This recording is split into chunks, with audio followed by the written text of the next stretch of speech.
Family Boodle Fight Dinner at Kamayan Food Part Restaurant in Cabanatuan.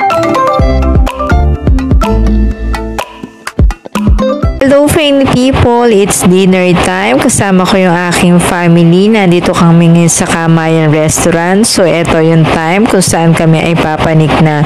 Kasama ko nga pala dito yung aking tatlong anak at yung aking daddy kung saan nag-picture moment muna sila dito. At ito yung pinaka-settings ng kanila po mga chairs and table. At dito naabutan ko nga pala si Kuya kung saan siya ay busy sa pagpiprepare po doon po sa mga nagpapareserve po sa kanila ng mga seat dito sa kanilang restaurant.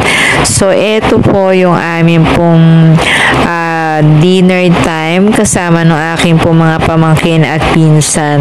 At ito nga po pala yung amin pong ibubudal fight na masasarap na mga food.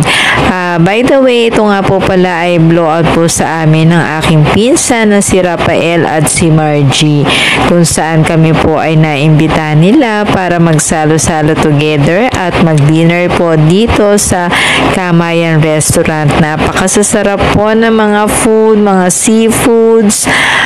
Meron din po ditong mga vegetable na talaga naman pong so sarap, at meron nga din po pala silang in-order na pansit. At ito yung aming pagsasalu-saluhan para sa amin pong dinner time. So ito, get ready na nga po at kami naka-ready na para po sa aming eating time, at kami po ay ito busy na sa aming paggagayak. So ito, meron din po kaming picture time, at ito na nga, naubos na namin yung food. Thank you for watching. Bye everyone.